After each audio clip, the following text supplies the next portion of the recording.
The one and only Mike Tyson. He tells his story in the new book, Undisputed Truth, and in the HBO film of the same name. Mike, great to have you back. Thank you. How are you? I'm awesome. I feel great. Mike, this knockout game, it's not a game because people have been killed by it. And Have they been? Yeah, people have been losing their lives now from this, with these kids around America. I'm familiar with it. Just going up to random strangers and punching them as hard as they can. They do it in Great Britain, too. Yeah. Well, what do you make of it? I don't make anything of it. It doesn't make any sense. It's a game to some people. I don't think it's cool. They're not hitting me. I saw hit a woman, hit a girl from behind. And Would you ever, when you grew up on the streets of Brooklyn, would you ever have done something like that? Oh, yeah. You know, if I was on a robbing spree, if I'm robbing somebody, yeah, when I was a young kid, I've done something like that. But this is just for fun. These guys, there's just no purpose of doing it. I saw them hit a woman. I would never hit a girl in the face, but nothing. I just couldn't imagine. The only thing I could imagine is that being my daughter or my wife. Why do people do it, do you think? I have no idea. I don't have no idea. I just don't know. Maybe they're just evil. They're just some evil people.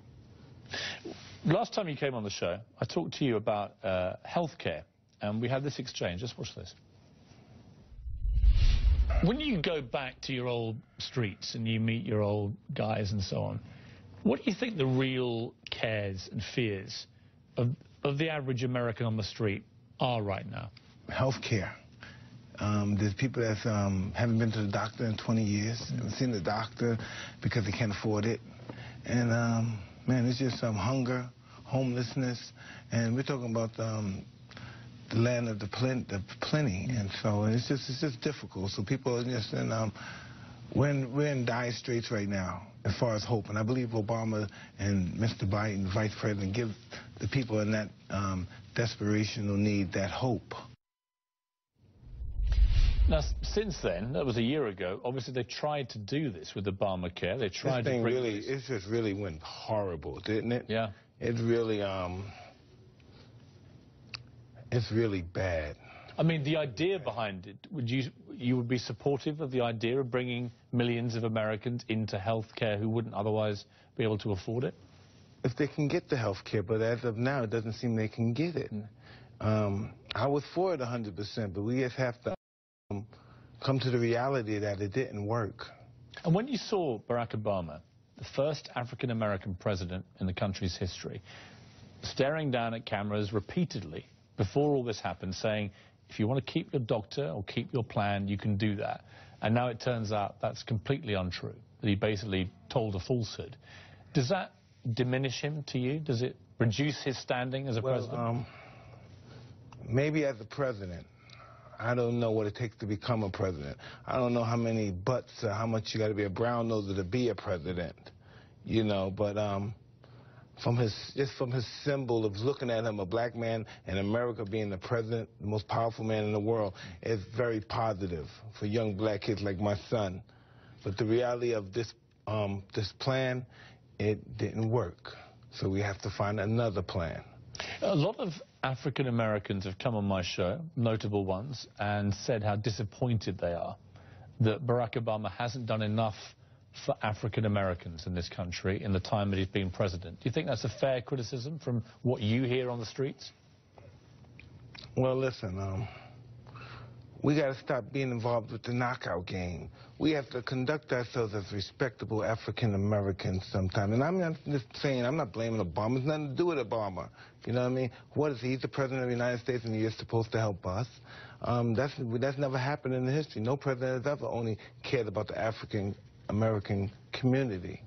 And I don't think that's ever going to happen. And I'm just talking as a black man, a person that lived on this planet for, what, 47 years and watched the struggles through African-American community. When you see so many young African-American teenage boys in particular in somewhere like Chicago shooting each other up. Well, it doesn't have to be Chicago. We could be in New York. It could be anywhere. It could be in Los Angeles. But the particular issue of gun violence amongst young black teenagers in America, how do you tackle that? What do you do about it? Listen, it was meant that way. That's why the jails are full of us. That's why all of us are in jail, if it's for the gun charge or it's for nonviolent charge. More of us are in jail for nonviolent offenses than we are for violent offenses. And you have to look at what they did with the Rockefeller law. There's more people more African-American and minorities that are in prison for nonviolent crime and doing more time than the violent offenders are doing. Double life sentence, triple life sentence for kingpin and all that. So that's another issue in itself. And it's just, in my own recollection, that's just the way it is. It's always been that way. Well, what does America do about guns generally, do you think? Listen, everybody's going to get guns. What do you think they're going to do with guns? Everybody's going to have guns. Can it go on and on and on like that? Just more and more guns? White people have guns, too. White people shoot people, too. You know, everyone has guns, you know, because that's what happened to Trayvon Martin. He got shot, and a couple other kids before him, way before him, have been shot by people who own guns, legally own guns, you know. So if they believe that, most black people said, I'm going to get killed like that, I'm going to have a gun, too, for the self-defense. Suppose all these people give their guns away.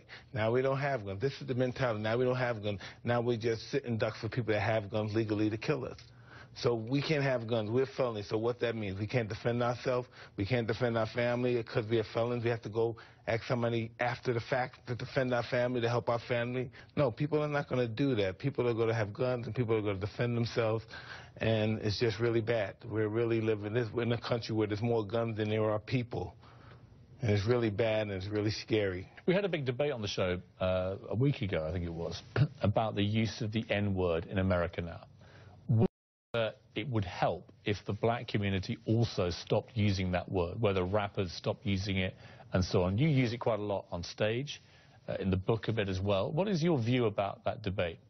Hey, people are going to do what they want to do in life and have nothing to do about what our community do. We have to think about how this word originated and where it came from. And just because we stop saying it, ain't going to stop them from saying it. Why are they mad that we're saying it? Because they can't say it, and it's going to be a double standard if they say it other than when we say it among each other.